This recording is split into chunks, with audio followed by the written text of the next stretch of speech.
What is going on, y'all? Welcome back to 8 Cubes and welcome back to Lamby series on 8 Cubes. We're going to start off talking about Ares, a 4/6 with an on-reveal ability that basically plays war with the top 3 cards of your deck and your opponent's deck. Whoever has the most power, Ares gets +6 if it's you. Ares does not get +6 if it is your opponent, meaning this could be an effective 4/12. Where do you see this card landing, Lamby? I mean, straight up, right? Like, it's a 4/6 with the potential to be a 4/12. You definitely think of like Surtur decks, Scar decks, right? Because just playing this on turn 4 is like a 4/12, and then it makes your Scar cheaper. I'm assuming it It buffs the does. Surtur as Yeah, well, the right? It same does, way that right? like a Yeah. devil dinosaur would. Right. So this fits into that. And obviously, we also talk about the downside is like, what if it fails? You play a 4/6. It's okay. I mean, if you build a deck around it, it's probably not gonna fail, right? Because everything is like tens and stuff like that. So it's probably gonna be really big. The thing is, like, this card is definitely a mid-range card, definitely a lot of points potentially. But further down the line, we are gonna be talking about other mid-range decks that I feel like most mid-range decks kind of already have like insane point ceilings, So I'm not too sure where this will actually land. Yeah, Ares, I think if it does make an impact on the metagame, it will be by freeing up deck construction in the Surtur archetype. The Surtur archetype has been sort of dominated by these cards that you have to make deck building sacrifices for, whether that be like Squirrel Girl, Cull Obsidian, Crossbones type stuff, where it's like, I have to make my early game be like this in order to facilitate my ability to even play the deck and play my 4/10s, right? That might not be true as long as there's a 4/10 in Ares who just is a 4/10 most of the time and is not tied to this massive downside. And so I think that conceptually, maybe it opens up more room for like splashing Scar Surtur stuff. Maybe it opens up more room for running a package of like Surtur and Ares and Arrow and Magneto in your Wiccan deck or whatever. Maybe that kind of stuff happens more. Maybe you end up with an ability to make a Surtur deck that has an early game that isn't composed entirely of one drops because you're playing Cull Obsidian. There's stuff that I think this card could do for the archetype, but I don't think it does that by virtue of being a good card. It does that by virtue of not being one of the other 4/10s. Just having an option that doesn't lock you into bad deck building. Yeah, I feel this card honestly, as much as you say it doesn't lock you into bad deck building, I feel like it's also very limited in what you really can do with the card, right? Like, the funny thing is, most mid-range decks right now, in the past, you'd be like, oh, I can play a 4/12 in a mid-range deck. Sounds good. Now, just playing a 4/12 that has like no synergy with the rest of the deck, it's not as splashable. I think my point is that it's not exactly as splashable as I would like it to be. Yeah, like compare to Malekith, right? Right. Which is pulling a card out of your deck and also gonna give you that card's power. So like maybe the average Malekith is like a 4/9, but 4/9 draw a card is better than 4/12. And that's not conditional. Bullseye, a 3/3 with an activate ability that discards all the cards that cost 1 or less in your hand and applies -2 power to each of your opponent's cards, or to and one of your opponent's cards, I should say, for each of those cards discarded. Bullseye has hit the metagame like a freaking neutron bomb. This card has innovated multiple new flavors of discard and has actually, it seems, almost fully supplanted Dracula discard as the discard deck of choice. I have played a lot of Bullseye recently. And one of the things that really sticks out to me is the card scales so drastically with making sure that you have a swarm that gets to 0 cost. Everything else this card does is so much worse than what it can do with a 0 cost swarm. The card, combined with Modok, combined with Frigga, combined with Dakin, all of that stuff is great. But 0 cost swarm, meaning that you are looping your discards on the final turn. Let's say you play a final turn Modok, then activate this. I've gotten games where I have 14 discards on the final turn. Every one of them is buffing the Collector. Every one of them is buffing Morbius. That's where the nut draws in the deck come from. It's very swarm centric. In addition, Bullseye kind of only goes in that deck. Yeah? Yeah, I mean, it only goes in this deck, but it's so integral to the deck, right? Like it just makes the point ceiling super high. And the last time we saw Collector go up to those kind of numbers, you're probably discarding Helicarriers or you're playing like old Loki, you know, that Yeah. kind of thing. Like the last time that Collector was just that 2 mana menace was then. And this makes Collector do that again. Yeah, like, I want to second the mention of the swarms. The swarms in this deck's just like it's so much free stuff. It's not just free stuff, it's free stuff that you can allocate where it's like allocating 0 mana 3 power onto wherever you want to allocate them is has always been good. And then now like you get such huge buffs on the board along with doing that. Like this deck, clearly tier 1, right? Like in my opinion. And I think that like it's just the whole underlying concept that we are talking about here, whereby mid-range decks just kind of are super tall right now. They can go super Yeah. tall. You can put like points in multiple locations. Like decks that used to be able to go points in multiple locations and super tall was like just Sarah or Bounce, and those had to lose priority. If not, they die. Now you just slam all the stats. We're gonna get to this a bit later, but like I don't even know that I would call this discard deck a mid-range deck. To me, it feels a lot closer to move bounce, where it's like what you're actually doing Yeah, is just there's some like setup, right? Yeah, there's yeah, some like what you're setup. actually doing is just like when you like if you do your swarm thing, that's your Madam Web. And then you have your Bullseye, you have your Dakin. People are doing like Dakin, Arnim, Zola, Bullseye, get like 32 Dakins. Like that's pretty ridiculous. Like the deck is able to go tall in ways that are very hard to interact with. It is able to play like it is a deck composed almost entirely of setup cards that you need to Red Guardian. And there are so many targets that you need to hit with a Red Guardian. True. And so there's this thing what the deck does where it's like it's a mid-range deck with a combo finish. Like, and that's what reminds me of the move bounce decks where it's like you can play this normally or you can get 80 power. And like that's a really powerful thing to do.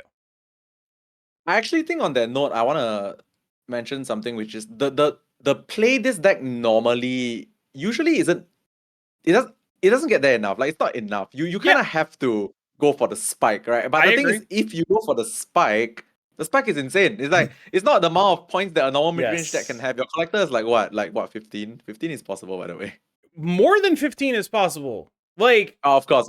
there's I've had a bunch of games where it's like collector's just 20 plus, Morbius just 20 Yeah. plus. Like it just happens. That'll just happen when you nut off with this deck, you will have multiple 20 plus dudes. You will be afflicting all of your opponents with stuff. Like you'll have a million points of power. It goes extremely tall. I had a game where I beat a lane with a 40 power human torch in it. I Yeah. had 61 power in that lane. Like you Yeah. can do that. I mean, your opponent is also it is very weird because it also this deck is also like sort of semi-interactive because it also punishes your opponent for playing too much stuff as well, right? A little bit, yeah. The weird thing about Bullseye is he's so much just like a force multiplier on Morbius and all of that that his actual Yeah. impact has gotten kind of no like yeah, he's also like, a 312, right? Like he's not only is he like force multiplying your Morbius and your collector, he's also just like huge for no reason. So Yeah. the card is clearly good, but in terms of buying it, it pretty literally only goes in one deck. And it will be a good purchase or a bad purchase depending on how long that deck is good. That is just as straightforward as I can say it. However long it takes for that deck to get bad, if it takes 6 months and that deck is just around for 6 months and it's really good, well, then it was a great purchase. If it takes 2 months and then something else comes out or something gets nerfed, well, then it probably wasn't a good purchase. But right now, the deck is clearly quite powerful.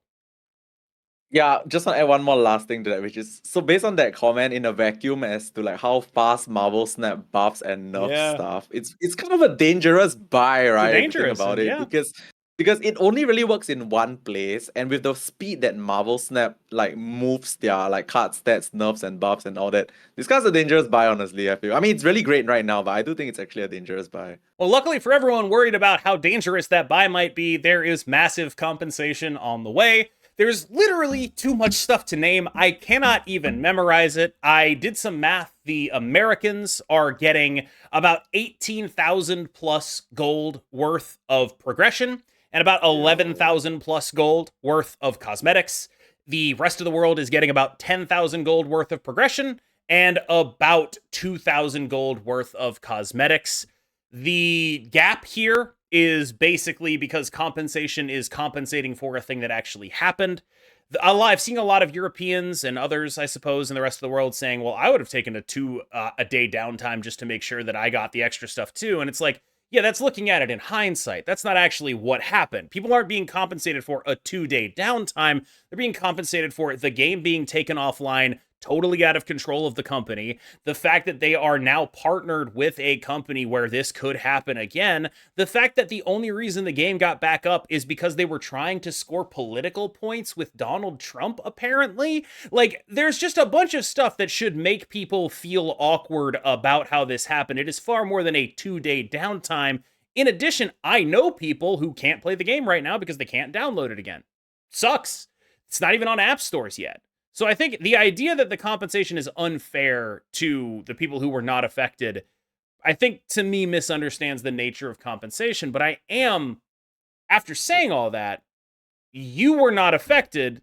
You are getting the rest of the world compensation. Do you think I'm off base? Do you think I'm being like a huge prick here?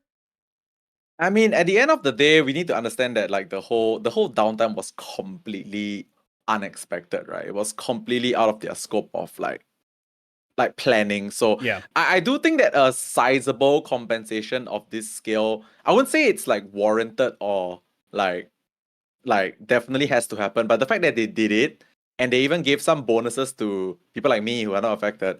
I mean, to me it's just a win-win. I'll just take it. I never actually I never felt like complaining at all about like the fact that the people that actually were down got more stuff. Like to me, it never once crossed my mind that I wanted to complain. That's just me personally. But obviously, I don't speak for everyone. I'm very contented with Yeah. just about any freebie that the game gives. And we know that Marvel Snap, every time there's an issue, they do give freebies. And this is Yeah. the biggest freebie they've ever given, by the way. So I'm just taking it, man. I have no complaints. Obviously, I have no complaints. I didn't get affected by the Yeah, I downtime, mean, but I also think that like it's interesting to note when I did the math, the main difference between the packages, there's a far greater difference in terms of the amount of cosmetics the US is getting versus everyone else than there is between the amount of progression the US is getting versus everyone else, which feels intentional to me. Like yes. they very clearly front loaded cosmetics onto the US so that it could be more generous without rewarding more progression.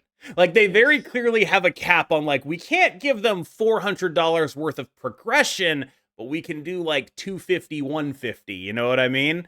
Like we have to be able to split it just a little bit cuz we can't ruin our economy too much, so they overloaded the Americans with progression. Meanwhile, the package going to the rest of the world, like if you look at the ratios, they get a fifth of the cosmetics, but more than half of the progression, like 70, like 60%, I believe. And it's like that's a really interesting dichotomy that they're willing to give progression to everyone in that level and less willing to give cosmetics because aren't those kind of free? Yeah, I think it's actually quite a smart move, don't you think? I think it's actually kind of smart. Why? No, I just think it's kind of smart because they don't want to make it so that progression is something that can be bought. Like they don't want to make it so that I mean, if you look at it from that perspective, right? Like I think it's interesting. Like it clearly shows that they recognize they have certain incentives and that if they Mhm. overloaded cosmetics on the global package, people would be like this isn't actually helping me. Like they needed to in order to keep the global package close to the NA package, it has to be heavily loaded on progression.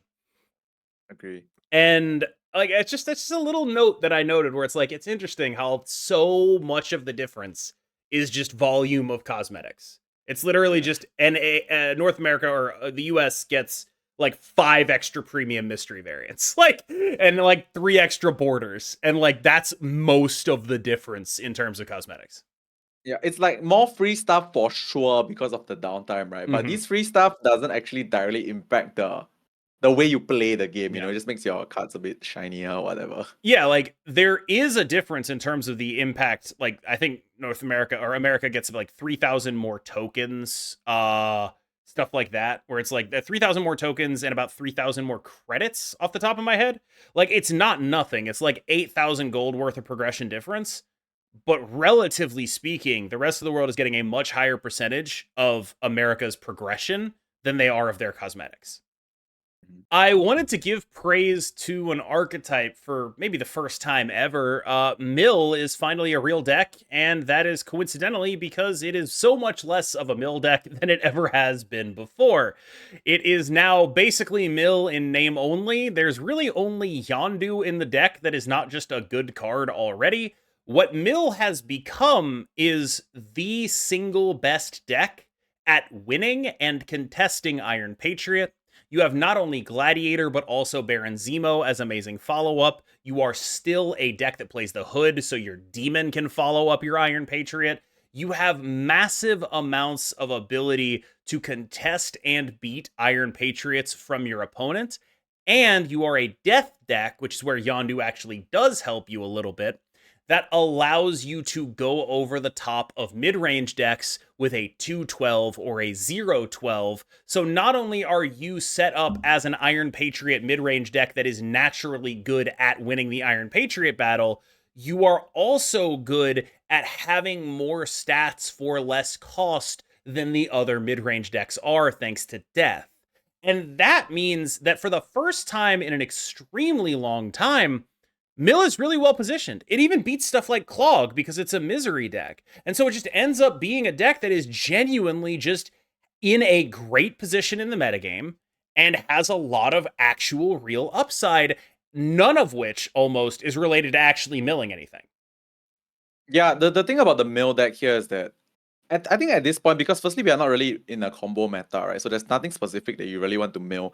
The whole milling here, it just kind of just is meant to strengthen the board, you know, like playing like these big gladiators and stuff to win Iron Patriot locations and then getting more free stuff. All these mill mechanics, you know, Fenris Wolf and all that not. It's just really adding more stats to the board. Like you could change the milling to doing something else. Like it could be destroying to add more stats to the board. But in this case, it's milling. You get what I'm trying to say? Like it's just the milling portion is just contributing towards adding stats to the board. And I kind of like that because, well, then you don't really need to worry about what you're specifically milling with the deck. And I think this is like, I agree with you. One of the first few times I wouldn't mind playing a mill deck per se. Because I always had a problem with the mill deck because it had to do. In the past, you had to like hit very specific things, you know, like in certain metas, you had to hit specific cards. If not, you're just playing a bunch of cards that don't actually win the game. Now you're playing cards with decent stats, don't really care what you're milling, and then they build the board. So yeah, I like where mill is right now, actually. And the other thing is, you still have that random upside of being a mill deck. Like sometimes you are gonna cable their Hella or whatever. Like yeah, like sometimes you play multiple cards and then you misery and then you mill extra 2 or 3 cards and they actually don't have any deck cards left in your deck on turn 5, right? Yeah, that's the bonus. Yeah, like you can do like Yondu cable, misery that lane. They won't have cards left. That's 4 cards they're taken out of their deck. Like you can totally do that, and it's like you just get that for free. You just run all those cards anyway. Like you're just totally fine with everything happening. And that is really what I think enables this deck to be good, because not only is it a mid-range deck that is good into other mid-range decks, it has like actual random combo wins. They're not common, but one of the main upsides of combo is that you beat the crap out of mid-range. That's the point of the archetype. And so if you have a mid-range deck that is able to just be like, actually, screw you, that's a really unique position to be in. Like it's a good deck for probably the first time ever. Also, I should apologize because I saw a post on Twitter in the Marvel Snap group that was like, I just queued up a mill deck and I just ran into someone else playing mill. Did someone do a video on it, or am I just getting like rigged matchmaking, right? And it was like, the actual answer, I did a video on it. I'm sorry. My bad. I like that one's on me, dude. That's my bad. I rigged the matchmaking. So nerf wishes. Normally, we talk about things we want to see nerfed. I want to talk about a card that I no longer want to see nerfed. And that card is Iron Patriot. I thought that card was cruising for a nerf after like day 3. Just absolutely cruising for it. But here's the thing. Iron Patriot released right next to Victoria Hand. New card, everyone's playing it. The next week, Moonstone comes out, best synergy, Victoria Hand. New card, everyone's playing it. The second a card that does not go into the Iron Patriot deck comes out, it does not seem so nerfable at all. Because the main argument for Iron Patriot getting nerfed was its ubiquity. Oh, it just goes in everything. Well, yeah, of course it goes in everything when 50% of the meta is Victoria hand decks. Yeah, it goes in all of those, actually, and then some other stuff. But now that people are playing different things, the metagame is having time to breathe rather than the Iron Patriot deck getting a new card injected into it every week. Suddenly I'm looking at this card and I'm like, you know what? This is actually totally fine. And I feel like this is just my chance to say, my bad. I hope they don't nerf Iron Patriot. I'm back on I hope they nerf random cards and move bounce. Like, I hope Iron Patriot is chill and cool and stays frosty. I also think I should say I really enjoyed this last OTA. I think they made a lot of clever decisions that were basically all good. I played against people playing Mr. Fantastic. It didn't stick, but I saw it. I played against people playing Onslaught. It didn't stick, but I saw it. That's the kind of stuff that matters, and I think that is a good thing. Yeah, we're back to discussing about what's the best card to nerf in the move bounce deck, right? Is it the vulture? It's is it all the of dagger? them. It's all of them. Is it what was it? What was the one that we said no straight up? Ghost Spider to You said cost, no right? to Ghost Spider 2-3, but yeah, like we are back there where it's just like, all right, I think we need to tone down the power of this metagame. I mean, we need to tone down. Okay, so my nerf wishes isn't a specific card. It's just you know how we are in this mid-range meta whereby these mid-range decks just output the amount of points that an old Hela deck could actually do. You know, that kind of thing. So it's either we buff a combo deck back into existence, or we have to take a bit off the top because all these mid-range decks just it's not just that they add stats, by the way. They add stats while also disrupting. Like, they do both. They can actually do both, which is insane. My contention is that both discard and move bounce are combo decks. Move bounce, yes. Move bounce, yes. This card is not a combo deck. This card I think it is. You know what this card is? This card honestly feels a lot like, because I made this reference like earlier in the video, and I realized this makes so much sense. It's like the old Loki decks with the old Collector and Angela. It's like you play the early game scalers, and then on the final turn to next or almost final turn, you just play one card, and then your scaler suddenly become super big, right? Like in the past, you could literally play a Loki without even playing a single of the Loki cards just to buff your Collector to like insane heights. I'm still on discard as a combo deck island. Like, the gap between your swarm 0 cost draws and your literally every other draw in the deck, like, that's a combo deck. That's what's happening. I don't know. That's a combo deck. Like, that is trying to do like one thing way more than it's trying to do anything else, I feel like. It's not like a strict combo deck the way like Living Tribunal is, but like, this is a combo deck with a backup plan. That's really what's happening. Yeah, I guess you could call it. I don't know, man. I can't seem to call it a combo deck because I feel like combo decks in Marvel Snap are supposed to do that one thing and do it well. This deck doesn't just do that one thing, right? It's just correct. It's a deck that just spams points, and I think spamming points doesn't feel like a combo deck. Just so you can play a lot of cards, man. I don't know. What do you guys think? Is this card right now a combo deck? This is so bad because like we've gotten into arguments already, like repeatedly among my community. Like, what does mid range mean? Now we're gonna do what does combo mean? This is not a combo. This is just play cards on curve, and then you get deck. This is absolutely you get a power spike from from playing another mid-range card on 5 or something. Come on. With the rise of discard, of move bounce, of the Moonstone decks that are able to scale so high, one card that has fallen out of the meta nearly entirely is Doom 2099. And I think it's worth talking about why exactly that is, because like I don't think it's bad in any way.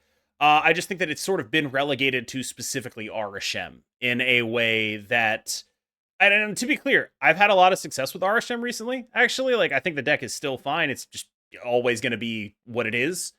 And Doom 2099 is a good part of that, but I also think that a couple things have happened. First, decks are going taller. Discard, move bounce, they don't care about Doom 2099. It doesn't matter. Second, Doom 2099 is still good. And if you are in like the normal part of the metagame, which is to say like if you're like Galactic or whatever, that might still be one of the best cards in the game. But I don't think it is that at the top of the ladder anymore. because of these high agency combo style decks that are able to simply outpower it with synergies in ways that it just really can't overcome on its own. Yeah, so Doom 2099, the thing about this card is that firstly I agree with you, it's not a bad card. Like it can't be a bad card. It's kind of a decent amount of stats. But firstly, it's not fair. It's predictable. And what you're doing with Doom 2099 is that you really need to play like less cards, right? You play Doom Yes. 2099, you're relegated to playing one card a turn. One card a turn plus Doom bots just doesn't cut it when every deck can go so tall right now. And I mean, it feels nice to cover all locations like the old Doctor Doom. Yes, that's fine to do and all that. But all these decks just so easily go tall in two locations, and you can't beat that with a Doom 2099 deck. It's so face up, right? Yeah. So I guess with Doom 2099, I just want to say that the card is a good card, but not good enough to compete right now. I mean, I think it's good enough to compete in an RSM deck. Some of the like Swarm or some of the like the Storm War Machine Legion decks are still I going to think play if you it. specifically can play Doom 2099 on turn 3, then Yes, maybe if you're playing like something Psylocke, comes Zabu stuff, you can try it. But the problem is, it's just not easy to snap with that deck into anything that has point potential right now, because they can just flip that on you extremely easily. I do think though that Doom 2099 is like, again, because the floor on him is so high, you don't need to do anything special to get max output off of a Doom 2099. You just you just need to be able to read and build a deck, right? This is not move bounce. This is not even discard. Like the sequencing and stuff, it's not important at all. Just play one card a turn. So I think that this is the kind of situation where like we are going to be out of touch with the larger community because we play in metagames where like all of that stuff, being able to sequence properly, being able to plan properly, that's expected. And if you're like Galactic or whatever, Vibranium, that's not as expected, and you're probably going to win more with Doom 2099 because the floor is so high and people are playing those decks incorrectly.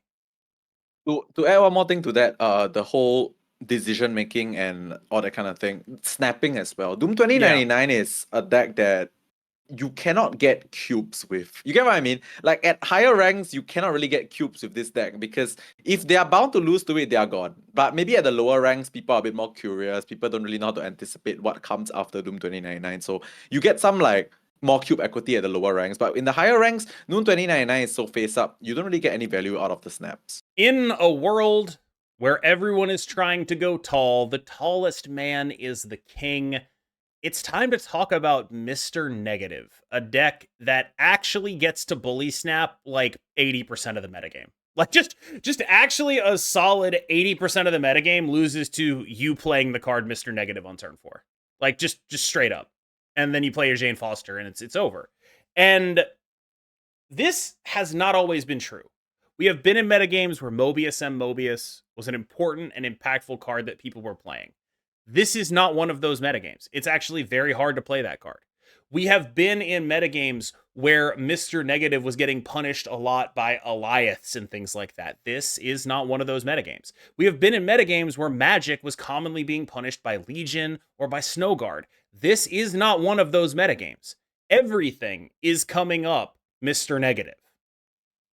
Yeah, so the thing about Mr. Negative is if you're in a meta whereby it naturally gets countered, remember how there was a meta whereby you couldn't ever play bounce decks because everyone was doing like IW Killmonger, like to beat other things as well, Yeah. you know, that kind of thing. So Mr. Negative feels like it's one of those decks whereby if the meta, because it's not something that you see often, you wouldn't purposely try to counter a Mr. Negative deck, right?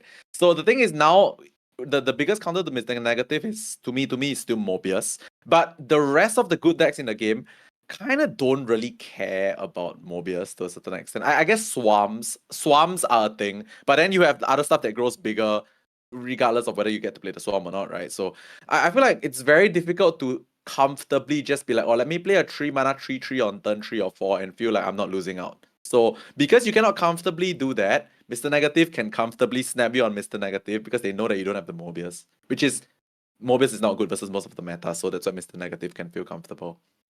I also think there's one other aspect here.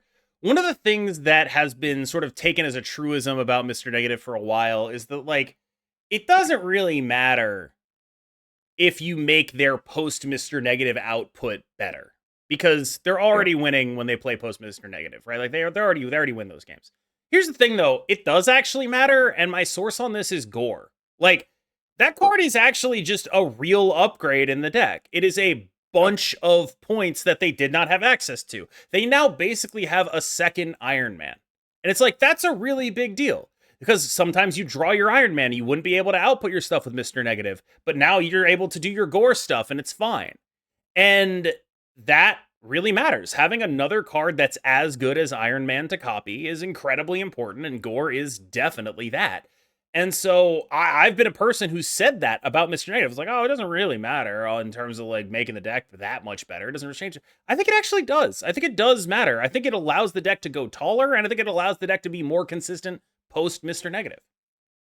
Yeah, I think one thing to add to that is that Mr. Negative decks really don't want to draw their zero power stuff too early, right? Just allowing you to have one more thing in your deck that could be flipped. You know, like even if you draw your Mystique, even if you draw your Iron Man before you play Mr. Negative, now you have one more thing in the deck that can pair with like the Mystique, you know, and it wins the game on its own. So now you have multiple things. You have Iron Man, you have Mystique, you have Gore, you have whatever else with low power, you know, in the deck. So it's just that one more thing in a 12 card deck really just changes the odds so much for you to just get a power spike on the final turn.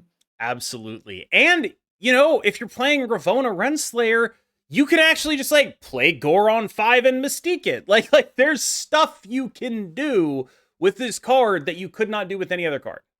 Okay, but low key, I would never want to play Gore on 5. Yeah, That's no, the it'll get. ultimate- It's just asking to the get tech carded. ultimate I 3 get it, mana, yes. 3/3 Red Guardian food, but anyway. Well, like, yeah, Red Guardian food, Rogue food, Enchantress food, Shang-Chi food. It's food for a lot of stuff, yes. I think that it might be worth having a discussion just a little bit about power creep, because I know, like, when Galacta came out, there was a lot of people saying, you know, I can't believe they made another card that says give something +3 on it. I can't believe it. This card is definitely going to get nerfed. Galactus totally got to get nerfed. And then when Doom 2099 came out, everyone was like, oh, I guess Galactus fine. But Doom 2099, you know, it's got to get nerfed. Something's got to be done about Doom 2099. It's got to happen. And then Iron Patriot comes out and everyone's like, oh, you know, Doom 2099, who cares about that? But Iron Patriot, it's got to be nerfed. We got to do something about that. And then Bullseye comes out and it's like, oh, you know, Iron Patriot's that's actually fine. Maybe we have to do something about Bullseye or move bounce though. And it's just like, okay, hold on. Is this a real thing that's happening? Or how much of this is actual concrete power creep? And how much of this is people just reacting to the fact that, like, everyone plays the new card? I mean, the new cards that are being printed really do enforce and build this, like, very powerful, what's that called? Mid-range archetype, right? Like, all these cards just make the mid-range archetype not mid-range archetype, make mid-range decks go so tall. Like, it just, everything they've been producing so far just kind of just like reinforces that. Like, there hasn't been a single card, like even down to like Victoria Hand, which seems a bit combo-y, you know, like you want multiples of things in your hand to do combo stuff. It just ends up being a what's that called? A build around for other mid-range decks to benefit off of Victoria Hand. So every card they've produced, every card they've printed in the last few like weeks all seems to just be easy fit in. So you get what I'm trying to say? Yeah. Like, it fits in. Yeah. Like, just anything. Most combo-oriented cards kind of need to fit in one specific shell. Like, the cards they've been printing so far, I feel like I can just put them in any random deck with not so much coherent strategy or whatsoever, and they kind of still work. Yeah, and like I find it hard to split it apart.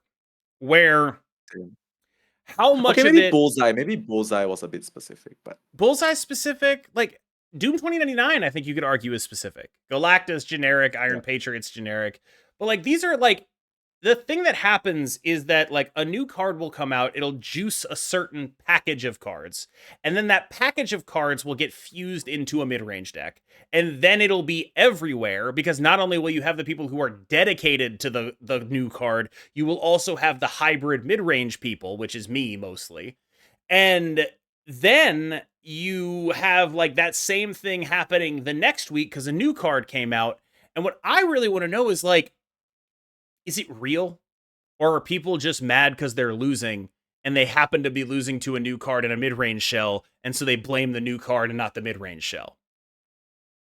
honestly, I think it's kind of real, actually. You think it's real? I actually All think right. I think it's kind of real. I think the cards they are printing are just getting better and better and better. Like the floor for, I mean, we've discussed this before. The floor for average card is way above the average of the past. You know, It's true. like the average of a year ago is not the average of now. Like the cards printed that are average now would be above average in the past for sure. Yeah, like, do you remember when Bounce was originally good and we were like, wow, Yep. a 13 power Hitmonkey? Actually, thinking about it, Hitmonkey at 2 cost, Beast at 2 cost, maybe that was. like I was about to start saying stuff and I was like, you know what? That card used to cost 2. And then that other card also used to cost 2. Yeah, there's a very compelling argument for me to just play normal bounce if my monkey was still 2 cost, you know. Yeah, like I think actually, like I started that sentence and I was like, wow, remember that? And then I remembered Hitmonkey used to cost 2. It's like, oh, my bad. Yeah. Like, my bad. Hitmonkey used to cost 2 and Angela used to give +2. My bad. My bad. I take it all back. Like, I don't know. Like, I think the thing is they hit a lot more outliers, it feels like, back then. Like, I think they've gotten more comfortable with saying this metagame polices itself by its own power level. And that means that I also think they've just gotten better at balancing. So, like, there's less things that are, like, I got it. I got obvious. it. I was Yeah? just thinking about it. I think most of the cards that they are printing right now, correct me if I'm wrong, Chad, but I think this is the case. Most of the cards they are printing right now are more one size fits all. Do you realize, like, in general, the cards that they print can go into more places right now? Like, because you mentioned Hitmonkey, right? Hitmonkey had a very specific place it had to be, even though it was overpowered at 2 Bullseye, cost. right? But that's just one. Like, look at Iron Patriot. Look Sure. at like you said, yeah. So Like, I think that is an argument, right? Like, there's definitely less archetype specific cards, I think, yes. but it's definitely not no archetype specific cards. Yeah. Like, I mean, we talked about Ares at the start of the video. I Mhm. wouldn't want to play Ares in not a Surtur deck, I guess, off the top of my head. But I wouldn't mind. Yeah, Like, if I you'd be really, fine with if it, I really, yeah. like, I could just play a 4/6, and sometimes it gets bigger even if I don't pack my deck with all Yeah. 10s, right? Sometimes it's still a 4/12. You get what I mean? Like, even if it's not the best use case, the cards that they print right now can kind of go in most places. The power level does seem to be higher, yeah. And with that, thank you for sticking through this apparently XL episode of 8 Cubes. Welcome back, Lamby series. We got some extra time in here just for you. As always, I've been KM Best. He's been Lamby series, and he is about to take us out. Thank you so much for being here, everyone. See you guys in the next episode. Like, comment, subscribe. Bye-bye.